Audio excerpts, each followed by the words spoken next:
Hello guys, good morning! Nandito ako ngayon sa labas kasi nagtatrabaho ko ngayon guys, construction. Yan oh, inaayos ko yung garden ko guys. Yan, inaayos ko.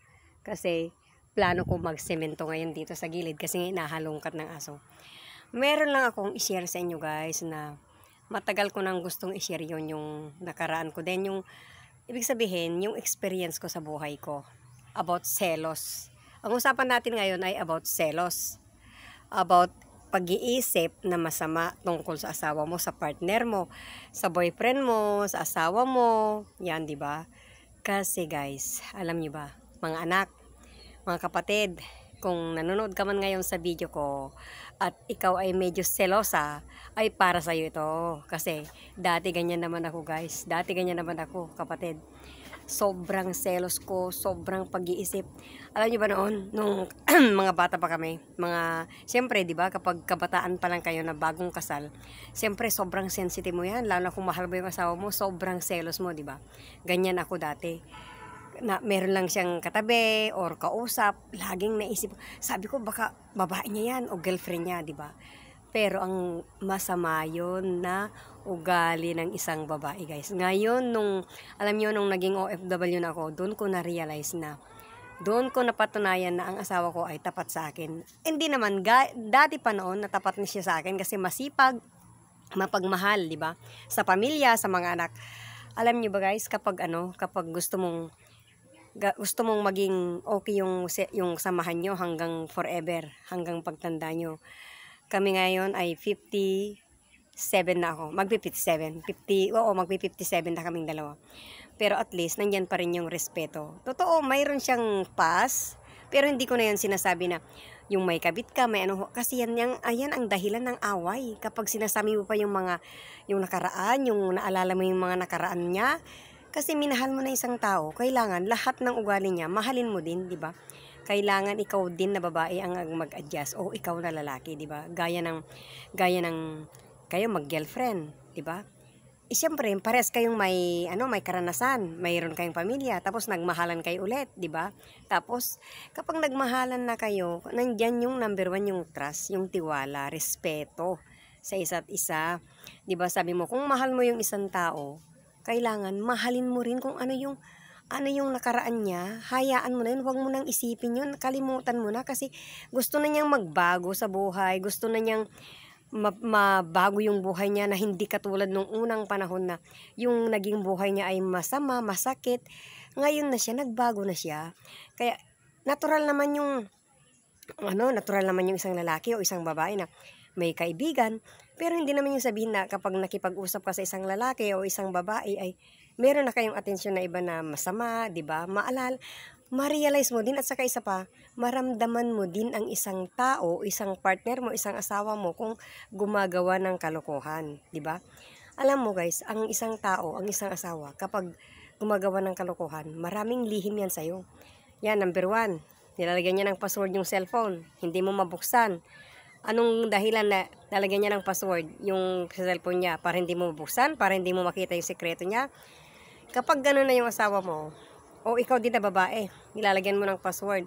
Huwag lang sa akin nilalagyan ko ng password kasi sinasabi ko naman sa mga anak ko para ma-open nila yung password ko. Ganyan, ito yung password ko kaya gusto ko.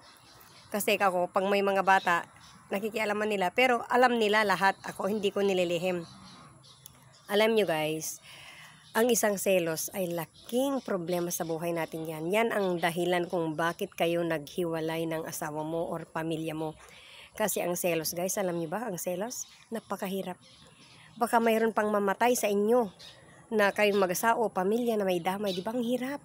Alam niyo ba na napakaraming namamatay dahil sa selos? May pinatay yung asawa niya, sinaksak niya, binaril niya, ano pa, uminom na siya ng lason. Ako, muntik na rin ako noon guys. Share ko sa inyo. Muntik na rin ako nung isa pa yung anak ko, yung panganay ko na lalaki.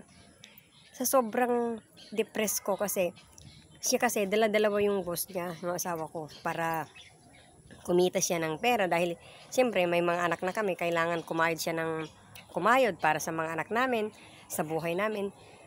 Ako naman, hindi naman ako nakaisip ng mabuti. Naku, yung asawa ko, muntik na uminom ng lason. Sa galit niya, Alam nyo guys, buti nga lang at naagapan yung mga auntie ko na pinainom siya ng asukal. Uminom na siya ng gamot, yung insecticide guys, pero konti lang yung nainom niya. Kaya sabi ko, nagsisi rin ako noon kasi sabi ko, sobra kasi yung ugali ko na sobrang masama yung nasa isip ko guys, palagi na lang advance. Kaya sabi ko sa inyo, subukan mo to guys, yung sasabihin ko sa inyo na ikaw kung ikaw yung makaisip na hindi ka masyadong selosa, ikaw lalaki ka man or babae ka man, binata ka man o may asawa o may girlfriend, isipin mo naman na kung talagang mahal mo yung isang tao, handa kang mag-sacrifice, di ba? Huwag ka masyadong mag-isip ng masama para sa kanya. Kasi kung may pas na yan, kung mayroon na siyang nakaraan, kalimutan mo na yun. Kasi wala na yun, di ba? Parehas naman kayo na may karanasan sa buhay, nagmahalan kayo, kailangan tiwala, trust. Magtiwala sa isa't isa para wala kayong away, walang gulo, walang mag-isip ng masama para hindi kayo mag-away. Magplano kayo sa buhay, ganyan. Ako guys, ngayon, matanda na kami ng asawa ko. Never na akong nag-isip ng masama na yung nagsiselos ako, hindi na. Ayoko na kasi kapag nagsiselos ka pa, gulo lang sa buhay yan, makapabigat. Isipin natin yung pag-asenso sa buhay, di ba? Pag-asenso, maggano ka. Habang nagtatrabaho yung asawa mo, ganyan ako noon guys, nung maliliit yung mga anak ko. Habang nagtatrabaho yung asawa ko sa bukid, at mayroong mag-alaga sa akin, sa mga anak ko, iwanan ko sila sa nanay ko. Iwanan ko sila. Nandyan sila, iwanan ko lahat kompleto. May gatas, may pagkain, may ulam na sila doon. Magtrabaho guys, magtinda ako sa school, magtinda ako ng mga gulay-gulay, magtinda ako ng mga chicken yan sa kapitbahay. Kung ano yung gusto kong bilhin sa palengke na pwedeng madagdagan ng konti yung pera ko. Ganun ako guys, basta huwag ka lang gagawa ng magsugal, maglalaki, di ba? Ganyan ang buhay. Kaya tayo, advice ko lang sa inyo mga kapatid. Ito kasi yung nararanasan ko ngayon na marami na akong nakikita guys. Experience ko na lang itong anak ko. Itong anak ko nandito sa tabi ko. Believe din ako dyan sa anak ko na yan. Napakasakripisyo. Kasi minsan nagsiselos din, natural yung selos sa asawa. Pero yung asawa naman niya napakabait. Masipag, maobligado sa pamilya. Wala akong masabi guys kasi kahit na nililiit nila kasi yung dumi-dumi ng kamay kasi yung mekaniko ay madumi sa kamay, di ba? Madumi ang damit, pero yung anak ko matinong ina. Diyan ako naging proud sa anak ko na yan. Talagang nagmana rin sa akin yung mga anak ko na yan, pero yung isa lang kasi naging hindi maswerte kasi hindi nila nakita yung sakripisyo din ng anak ko na lalaki na yan eh. Napakabait din yan na anak ko na yan na lalaki. Yung bang lahat na gusto niya, lahat na makakaya na gagawin niya. Kahit anong hirap na trabaho, pasukin niya para lang sa pamilya. Pero hindi nakita yun. Maraming babae na ganyan na hindi nila makita yung sakripisyo ng isang asawa. Yung asawa ko, naisip ko din yung sakripisyo na mula maliliit yung mga anak ko. Iniisip ko yun, hindi yung, kaya nung nag-abroad ako guys.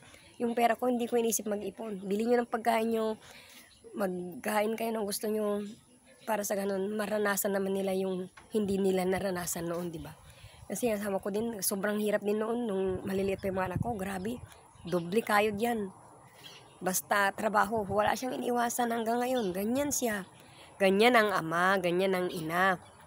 Pero dapat, kayo naman na, yung mga nagre-relasyon ngayon na kasi siyempre sa nakaraan mo ay nakaraan din niya, huwag nyo nang hungkatin para wala kayong gulo. Huwag mo nang ipaalala kasi ayaw na yun, nangyari na yun. Huwag mo nang ulit-ulitin na i-rewind sa utak niya. Lalong mabaliw yung partner mo, lalong mabaliw. Huwag mo nang isipin yun kasi nakaraan na yun. Idasal mo na kayo na ngayon ay okay na yung samahan nyo, maging sweet na kayo at ikaw din na babae.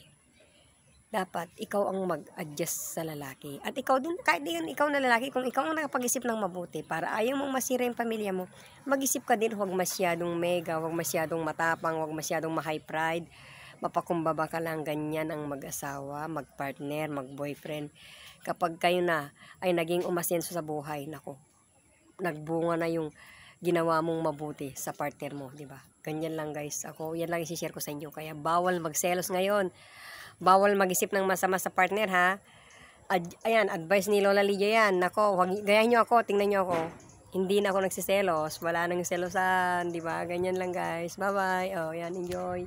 Dito ako guys, oh, naglilinis ako yan, oh. Yan yung pala ko. Naayos ko yung mga halaman ko yan, yung pampaswerte, yung mga snake plant, yan. Para sa ganun, okay lang ang buhay natin. Hindi tayo masyadong depressed sa buhay. Huwag kang mag-isip ng masama kasi masama yun, di ba? Huwag ka na mag-isip. Relax mo yung katawan mo, yung sarili mo, mag-vlog ka, mamasyal ka, kumain ka ng masarap, magdasal ka. Yan, ang buhay. Yan ang buhay natin ngayon. Kaya, Happy Tuesday! Bye-bye! Ingat palagi and I love you all.